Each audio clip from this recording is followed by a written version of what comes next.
एक व्यक्ति विशेष ने पूरे समाज को बेच दिया पॉलिटिकल खुद के विकास के लिए, समाज को 50 साल पीछे भगा दिया। लेकिन वो आदमी उस जिम्मेवारी को निभाने में नाकाम रहा कि जो लोग विकास चाहते हैं वो हमारे साथ जुड़े और समाज को आगे ले जाने में हमारा समाज एक पर्टिकुलर आदमी को सौंप के और 50 साल पीछे चला गया। क्या वही दोबारा दोहराई जाए बातें? मैं इसको नहीं मानता कि कोई किसी भी, हमारा पूरा संगठन इलेक्शन नहीं करवाएगा और पूरा संगठन इसके विरोध करता है। वीर सिंह प्रजापति समाज सो एंड सो कहता है मुझे कि भाई 2012 में मैंने रिजाइन दे दिया था। तो मैं मीडिया भाइयों से भी ये रिक्वेस्ट करता हूं कि उससे क्वेश्चनराइज किया जाए कि आप इस आधार पे अपने आप को प्रधान दिखा रहे हैं। प्रधान समाज के साथ धोखाधड़ी। हमने उनको लीगल नोटिस कोर्ट के माध्यम से भिजवा दिया। गुरु महाराजा दक्ष प्रजापति चैरिटेबल ट्रस्ट द्वारा रेवाड़ी में प्रेस कॉन्फ्रेंस का आयोजन किया गया। इस अवसर पर नए पदाधिकारियों व मेंबरों का स्वागत करने के साथ ही समाज के अन्य मुद्दों पर चर्चा करते हुए समाज में होने वाले चुनाव के बहिष्कार की भी घोषणा की गई। इसी के साथ समाज के पैसे का दुरुपयोग करने वाले को लीगल नोटिस भेजने की बात भी डॉक्टर सुरेंद्र वर्मा ने प्रेस कॉन्फ्रेंस के दौरान कही। उन्होंने कहा कि हमारा जो संगठन पिछले 3 महीने से कार्य कर रहा है, उस कार्य को, जो विकास कार्य किए हैं, उनको जन जन तक पहुंचाना आपके माध्यम से। दूसरा, जो आने वाली हम जो कार्य करेंगे उन पे प्रकाश डालना था, ताकि हमारा समाज अवेयर हो कि भाई एक संस्था जो है समाज के लिए कितनी मेहनत और कितने उनको आगे ले जाने की कोशिश कर रही है। तो सब समाज की बात करें तो पहले भी समाज का नेतृत्व कर रहे थे। ये जो आपने गुरु महाराजा दक्ष चैरिटेबल बनाया है, इसकी आवश्यकता क्यों पड़ी है? देखिए, इसकी आवश्यकता इसलिए पड़ी, मैं पहले भी सभी साथियों को बता चुका हूं कि हमने पूरे समाज ने एक जिम्मेवारी एक आदमी को सौंपी, लेकिन वो आदमी उस जिम्मेवारी को निभाने में नाकाम रहा। जो पीछे एक सोसाइटी बनाई गई थी उसको निरस्त करवा दिया गया जानबूझ के। और मैं तो ये कहूंगा कि समाज का पहले रजिस्ट्री करवाई और फिर उसका इंतकाल चढ़वा लिया गया। उस इंतकाल को हमने खत्म किया और ये ट्रस्ट बनाया गया। इस ट्रस्ट के द्वारा हम पूरे समाज को साथ लेके चल रहे हैं और कोई भेदभाव नहीं, किसी भी भाई से हमारी कोई नाराजगी नहीं है। हमारा एक ही कार्य है कि जो लोग विकास चाहते हैं वो हमारे साथ जुड़े और समाज को आगे ले जाने में हमारी सहयोग करें। समाज की बात कर ले तो लगातार इलेक्शन आते हैं, आपका समाज लगातार एक व्यक्ति विशेष को सपोर्ट करता रहता है, तो कहीं ना लगता नहीं कि राजनीति की अगर बात कर रहे थे अभी आप थोड़ी देर पहले, हमारे को प्रतिनिधित्व नहीं मिल पाया? देखिए क्या है, मैं पहले दूसरी बात को दोबारा दोहराना चाहूंगा।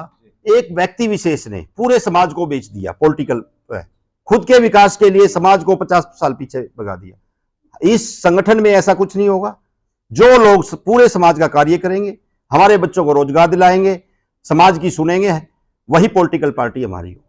ठीक है साहब, एक अभी चर्चा है कि आपके समाज के द्वारा चुनाव होने जा रहे हैं, तो उसको लेकर आप क्या कहेंगे? देखिए, मैंने पहले भी बताया है कि हमारा कोई मुद्दा नहीं है, ना तो हम इलेक्शन चाहते। रीजन बताता हूं कि हमारा समाज एक पर्टिकुलर आदमी को सौंप के और 50 साल पीछे चला गया। क्या वही दोबारा दोहराई जाए बातें? मैं इसको नहीं मानता कि कोई किसी भी, हमारा पूरा संगठन इलेक्शन नहीं करवाएगा और पूरा संगठन इसके विरोध करता है। दूसरी बात जो मैं बताना चाह रहा हूं कि हमने पर्टिकुलर 10-10, 11 आदमियों की पर्टिकुलर वो बनाई है, कमेटी बनाई है और हम नए बच्चों को आगे ले जा रहे हैं और हम उन लोगों को आशीर्वाद देंगे, छोटे बच्चों को। समाज में होने वाले इस तरह के इलेक्शन का क्या आप विरोध करेंगे? आपका चैरिटेबल, देखिए, मैं अभी बता रहा था आपको, विरोध का मतलब ये नहीं है कि हम किसी पर्टिकुलर आदमी को निशाना बनाए। देखिए, मैंने कहा था उन लोगों को कि भाई तुम लोग पहले जो पिछला हिसाब किताब वो दीजिए, उन्होंने नहीं दिया, बेवकूफ बनाया लोगों को, और जिसकी वजह से हमारे बच्चों को नुकसान हुआ। 10 साल कांग्रेस की सरकार रही, 10 साल अपनी बीजेपी की सरकार रही, 20 साल में समाज का एक भी कार्य नहीं हुआ है, कोई गिनवा दे एक भी कार्य हुआ। आज हमने 3 महीने के अंदर, हमारे पास प्रूफ है, लेटर है, हम दिखा सकते हैं आपको कि भाई हमने इस संगठन के थ्रू जमीन लेने में सहयोग मिला, हमें सरकार का सहयोग मिला। लेकिन ये नहीं कि हम एक पर्टिकुलर आदमी को ले जाके आगे और भाई पूरे समाज को बैक फुट पे ले आए। बिल्कुल नहीं होगा, ऐसा नहीं होगा और हम इस चीज का विरोध करते हैं। कोई इलेक्शन नहीं करवाएंगे हम लोग, बिल्कुल नहीं करवाएंगे। अच्छा, एक सवाल था, आपका जो ट्रस्ट है इसमें सिर्फ आपके समाज के बच्चों को ही शिक्षा मिलेगी या दूसरे समाज के बच्चों को? देखिए, मैं आपको एक बात बताना चाह रहा हूं, जो भी संस्थाएं बनती हैं, हॉस्पिटल्स बनते हैं, एजुकेशन इंस्टीट्यूशन, वो पूरी सोसाइटी के होते हैं, ना कि किसी पर्टिकुलर सिर्फ नाम होता है समाज का। उसमें सभी कास्ट के, गरीब अमीर कोई भी हो सकता है। ये नहीं कि पूरा भाई सिर्फ कुम्हारों के बच्चे, प्रजापतियों के बच्चे ही पढ़ेंगे। कोई भी समाज, किसी भी समाज का बच्चा गरीब भी हो सकता, अमीर भी हो सकता, सभी के लिए संस्था सभी के लिए काम करेगी। वाराणा चौक की तरह जैसे संरेखण किया गया है, वैसे ही महाराजा दक्ष एक चौक के नामकरण किया हुआ है। उसकी जो हालत है वो दयनीय है। प्रजापति समाज कब तक, या ये संगठन जो चैरिटेबल ट्रस्ट है वो कब तक इसके बारे में कोशिश करेगा? देखिए, मैं आपको एक बहुत बड़ी बात बताने जा रहा हूँ। हमने उसको चौक को पूरे को अडेप्ट कर लिया है, गोद ले लिया है, अडोप्ट, और उसकी देख रेख हम खुद चैरिटेबल ट्रस्ट की तरफ से करेंगे। आप कल से वहाँ कार्य शुरू करवा रहे हैं। जो उसकी टूट फूट है उसको समरवाएंगे और एक ग्रिल लगाई जाएगी। और मैंने पहले ही बताया कि ऐसी घटना दोबारा ना घटे, हम वहाँ कैमरों की व्यवस्था कर रहे हैं ताकि आगे कोई छेड़छाड़ी ना हो चौक के साथ। रचनात्मक तौर पर यदि बात की जाए तो प्रजापति समाज को एकजुट करने के लिए ट्रस्ट क्या भूमिका निभाएगा? देखिए, हमने अभी पूरे रिवाड़ी को जोड़ दिया, 90% लोगों को जोड़ दिया है।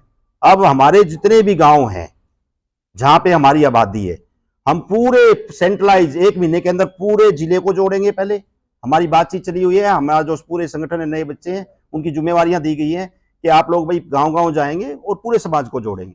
फिर हम एक सेंट्रलाइज प्रोग्राम, जो जैसे मैंने अभी बताया था कि हम एक यहाँ चैरिटेबल हॉस्पिटल क्लिनिक की ओपनिंग करने जा रहे हैं।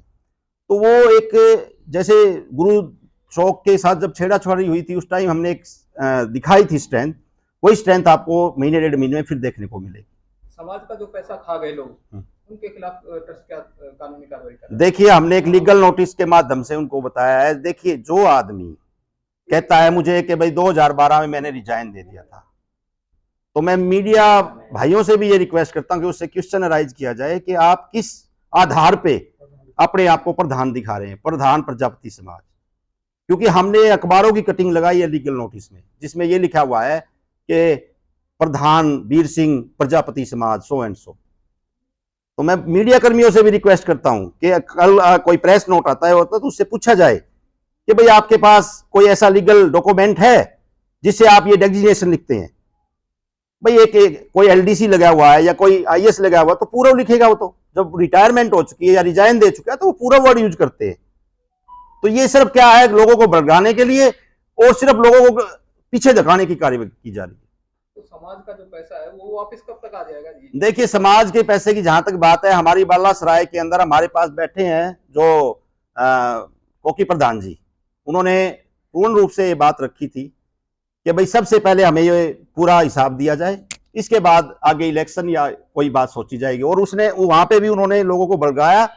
हम कोई भी समाज का बंदा सेटिस्फाई नहीं हुआ तो उन्होंने 5-7 आदमियों ने मिलकर ये अपनी एक घर की जो होती है, कहते हैं जी हम तो एक वो करवाएंगे रजिस्ट्रेशन। अरे रजिस्ट्रेशन जो लोग पहले थे वही 10 आदमी इकट्ठे हो गए फिर समाज को भड़काने चले गए। समाज के साथ धोखाधड़ी। हमने उनको लीगल नोटिस कोर्ट के माध्यम से भिजवा दिया, उसका जवाब जल्दी आ जाए। सर, लगभग कितने पैसों का ये मामला था और किस तरह से इसमें खेल खेला गया?